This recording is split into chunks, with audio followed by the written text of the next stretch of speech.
Ya.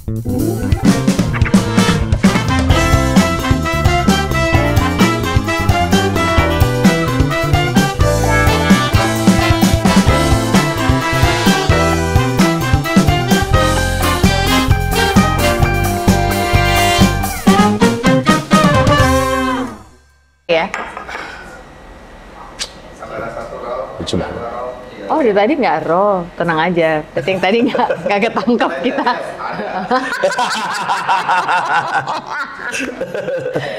Panji Pragiwaksono Wongso Yudo guys. belum mulai. Dan ini ngapain Bapak ini? Ini lo ngecek ini. Sudah kan Bapak Ini apa sudah sih? nyalakan tadi.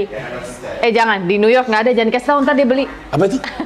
Ini Zoom, jadi kalau audio jelek, backup audio. Oh, ini apa? Audio. Oh, I thought it was a camera. Enggak, backup audio. Terus Nice. nanti kalau biasanya nih kalau dari dia ada signal-signal gitu, gue nyalain handphone, taruh lagi video voice record Cadangan, lagi. ya. Iya, jadi dua cadangan. kita mah YouTuber berdikari mah. Tapi gua nggak pernah ngeliat beginian. Iya. Anyway, I'm sorry. That's okay, no worries. Oke, Panji Pragiwaksono Wongso Yudo. I might be the only one who really hafal nama lo Betul. to the dot. Betul. 18 Juni 1978. Because- 9. 9 ya? 9, 8. iya. Oh, sama Malaya ya adik gue. Betul, iya. Why I remember karena satu hari sebelum adik gue Troy. Apa aja? Gemini. 18 Juni. Iya. Saya Gemini. Dunia benci sama Gemini seperti kami. Masa sih? Iya. Why? I don't know kan. Menurut mereka Gemini itu menyebalkan aja. Tapi Gemini tuh biasanya dandy, jaga dandanan gimana gitu. Kok lu Do I nggak ya? look? I was about to say. Gak tau, gue tuh banyak banget dari gue yang gak Gemini loh. Orang bilang ada banyak dari Panji yang sangat Gemini, tapi ada banyak dari Panji yang sangat tidak Gemini. Apa Contoh, yang Gemini banget apa misalnya? kalau soal makanan, I don't see nothing. yang Gemini banget, ya apa namanya, extroverted, terus apa namanya, the life of the party. Oh, Gemini's extroverted. I can name one yang menurut gue enggak. Gue punya orang lahir 18 Juni, 79% sama gue, 180 degrees beda sama gue. Ah, oke. Tapi in overall, itu kan kayak, apa istilahnya tuh kayak, what's the Stereotype. word? Stereotype seorang Gemini gitu, kayak extroverted, terus seneng ngomong, terus sanguin, terus hal-hal seperti itu. Yeah. Seneng explore. Yeah. Ini salah satu yang sangat Gemini dan orang point out, itu Gemini banget. Kadang-kadang dalam mengejar mimpi nggak peduli sama orang lain. Are you describing yourself? I am describing myself. Camila, I love you.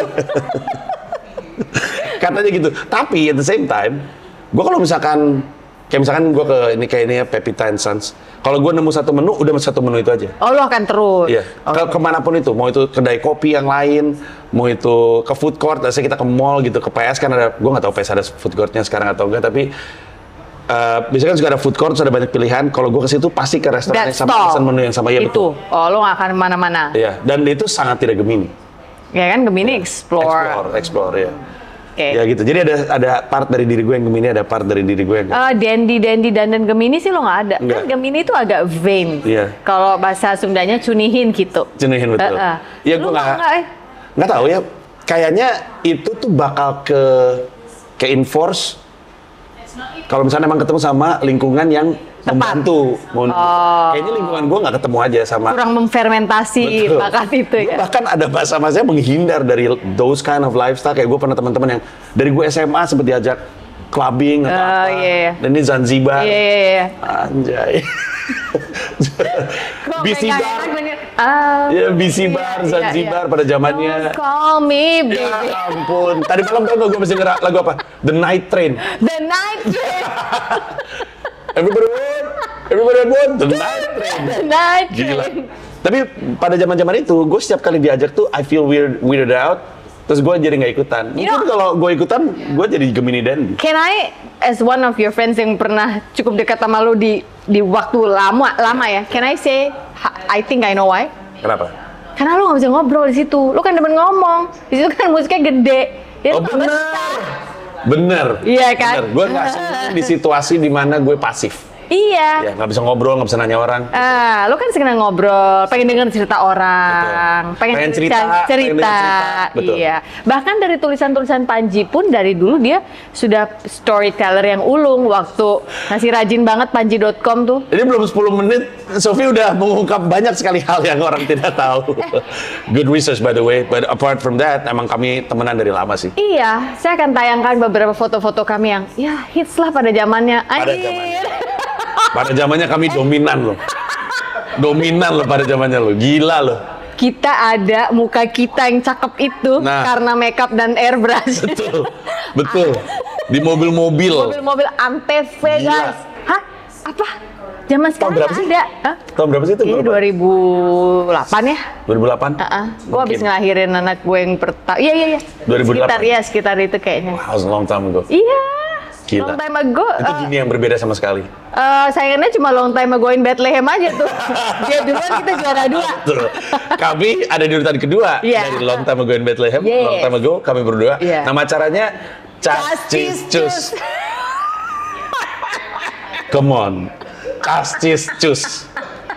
Dan nama yang agak-agak ngomongnya aja malu. Iya, gue juga. Tapi kalau dipikir-pikir, sebenarnya aneh juga punya program namanya Cascis Cus, mengetahui bahwa program itu dipimpin sama 2 bule Australia loh. Iya, Coxie sama yang saya cewek, gue lupa sih. Sarah ya? Mungkin Sarah? Iya. I think she's a Sarah, iya. Yeah. Dia dari Fox sebenarnya, Yeah. habis naruh duit di Antv waktu itu. Jadi gue kayak, ini bule loh. Iya. Ini bule, kok bisa ada acara Cascis Cus, tapi mungkin mereka lagi mencoba untuk lokal gitu. Iya. Kayak pengen, Iya. mungkin kita nggak ngerti kali, mungkin emang Cascis Cus cocok gitu. Iya. Sudah dikasih. Iya. Cascis Cus guys. Cascis. Tapi cuma bertahan setahun kayaknya ya kita tuh. Don't you? I don't think it was. Mungkin ya, kayaknya ya. Nggak lama kok. Iya. Iya biasanya. Tapi gua jarang sekali punya program yang lebih dari 2 tahun. So make sense kalau misalnya cuma 1 tahun. That makes two of us. Iya, betul sekali. Kenapa sih? Dibungkus atau bungkus sendiri. Kenapa ya? Kalau gue tidak nyaman dengan, tapi bukan berarti ini benar ya. Jangan mengeneralisasi. Iya, gue tuh tidak nyaman dengan di situ-situ aja. Oh, you have to move to something else. Iya, gue harus, atau acaranya tumbuh in one way or another.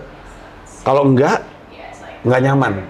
Seberapa lama kesabaran lo untuk nunggu-nunggu? Itu pertanyaan besar 2 dari tahun gua. maksimal. That's it. Kalau lo ngerasa nggak ada growth, Iya, gue tinggal.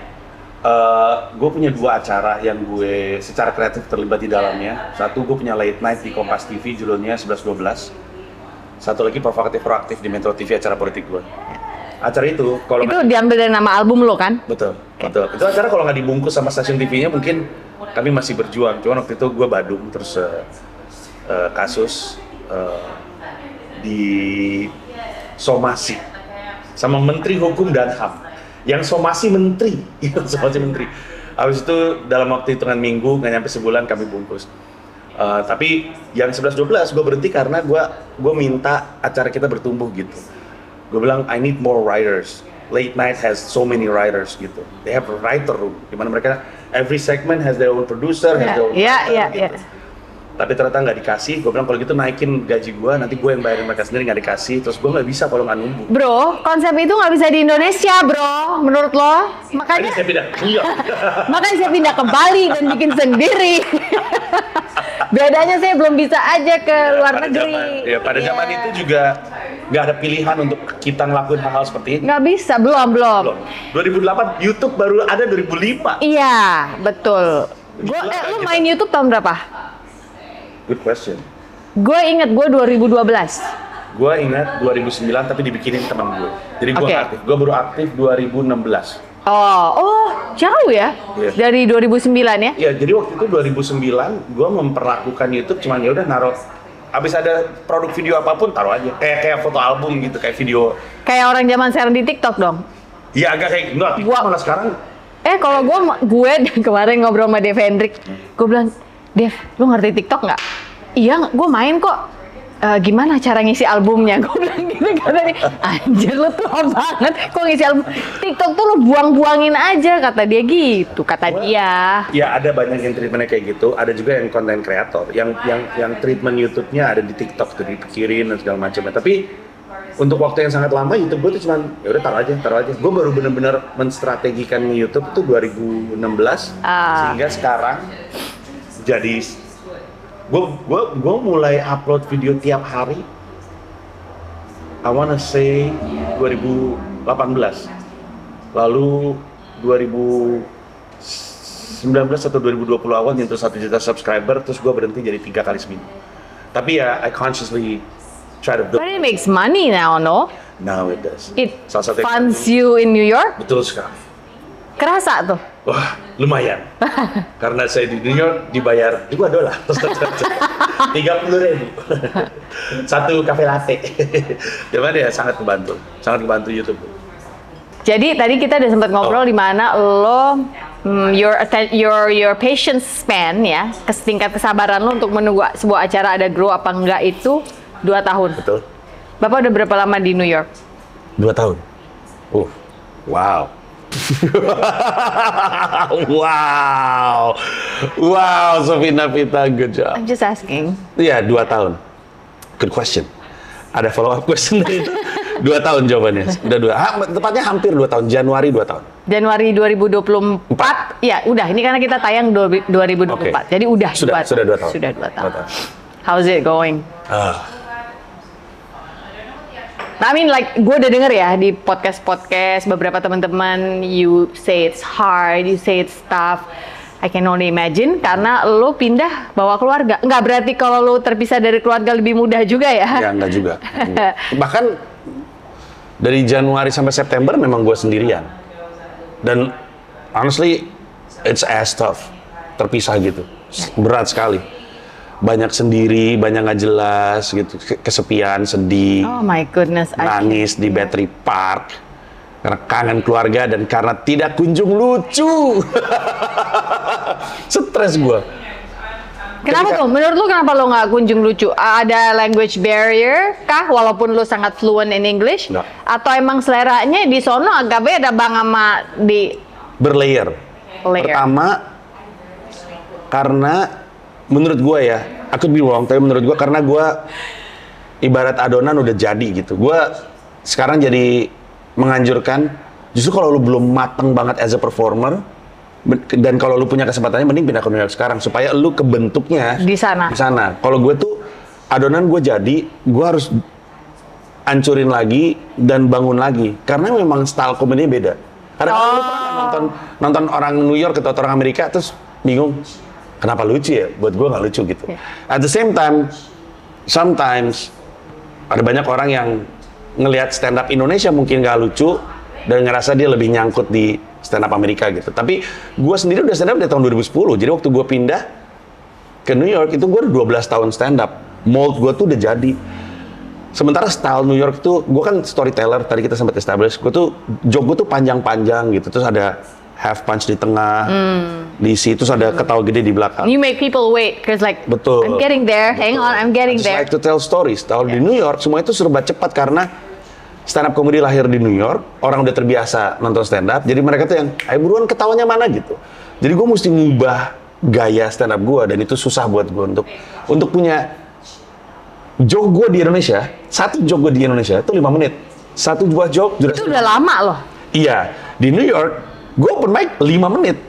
You have to crack it by 30 seconds dong. Makanya begitu naik udah harus pecah. Dan itu susah buat gue. Sekali lagi buat gue tuh susah untuk mengubah habit gue dan cara gue stand up. Jadi itu ada satu kendala itu. Yang kedua adalah susah banget dapetin perhatian orang. Untuk bikin mereka mau nyimak kita tuh susah sekali. Because they're in there minum, main handphone. Iya betul. Satu. Mereka juga depresi masuk ke coffee shop ya kan. Orang-orang bilang di American Dream, Amerika lagi bad dream nih menurut gue sekarang. Menurut gue, New York adalah tempat mimpi-mimpi mati. Mimpi-mimpi banyak yang mati di New York. Where dreams go to die. Dreams die in New York. Tapi susah sekali membuat mereka memperhatikan karena gue sering banget nonton stand up. Kalau lu nggak ngasih sesuatu yang beda, kayak kan gue kan di Jakarta, di Indonesia, gue kan topikal ya, gue ngomongin soal apapun yang lagi rame, politik, social issue. Orang pay attention. Iya. Gue coba untuk jadi topikal di New York, orang New York belakangan gue sadari, topikal mah banyak, nggak harus elu untuk ngelempar joke. Ada banyak. Bartender, barista juga bisa. Bisa mereka kayak gitu-gitu. Iya. Belakangan gue tahu bahwa justru harus jadi orang Indonesia untuk mereka merhatiin. Itu me a while untuk tahu bahwa gue harus cerita soal Indonesia untuk membuat mereka nyimak, karena di New York mereka nggak tahu. Indonesia apaan? Iya, mereka orang Filipina jauh lebih banyak. Oh ya, Pinoy. Pinoy banyak karena mereka kerja di health industry. Iya. Thailand, Singapura, Malaysia sangat dikenal. Indonesia nggak dikenal sama sekali. Iya. Jadi butuh waktu untuk gue tahu justru keindonesiaan gue ini yang menarik, karena tadinya kan gue mikir, ngapain ya cerita soal Indonesia di depan orang yang nggak tahu Indonesia gitu. Nah, jadi lu harus memperkenalkan, hi, I'm Panji from Indonesia. Betul. Or do you sell Bali? Indonesia. Oke. Tapi ketika nggak connect baru gue bilang, Bali. You don't know Indonesia, you must know Bali. Terus baru bunyi, that makes sense. You use the Bali button. Iya betul, I use the Bali button. I have to, karena kalau nggak akan nempel mereka. Iya. Dan itu baru dapetin perhatian, belum membuat mereka ngerti. Jadi dapetin perhatian mereka adalah satu hal, membuat orang relatable adalah hal yang lain. Makanya joke gue sekarang banyak perbandingan gitu, perbandingan New York, Jakarta, Indonesia, US, baru kemudian connect. And it took me, I guess 5 to 6 months untuk dapat itu. Sebenarnya setiap harinya gue open mic 3 kali, bahkan 4 kali, bisa 5 kali. Jadi lu bisa kebayang nggak 5 kali 5, karena Sabtu Minggu gue istirahat biar nggak burnout. 5 kali 5, 25 kali open mic seminggu, nggak lucu. $250 doang ya? Iya betul.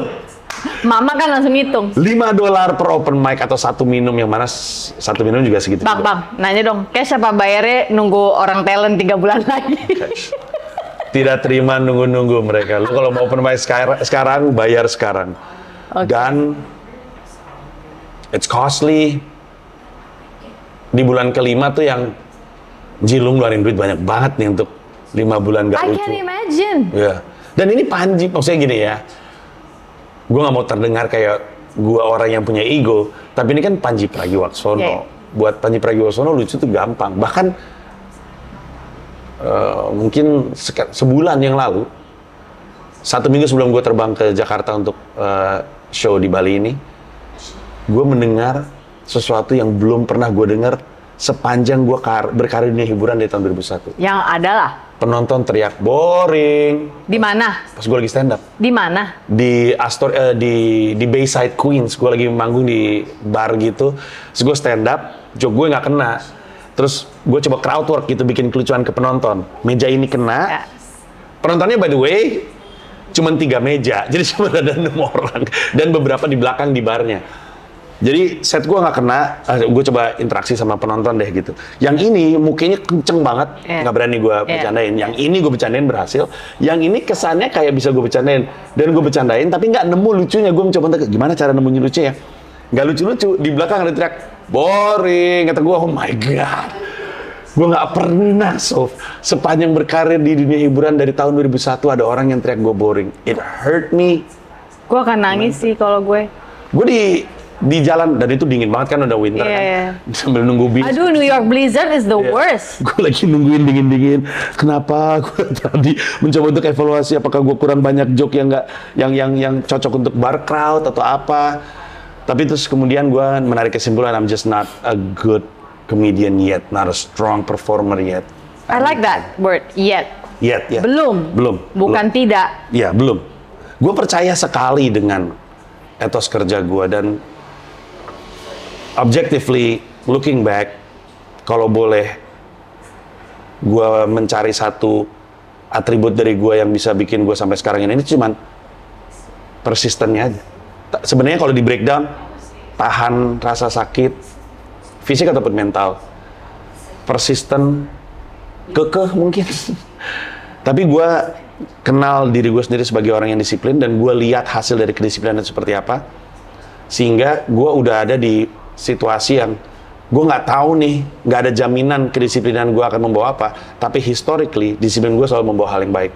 Jadi sekarang gue bilang, dan gue yakin, gue nggak tahu berapa lama, tapi gue yakin kalau gue persisten, gue nyampe ke titik yang gue cari dari. Yang adalah apa titiknya lo cari?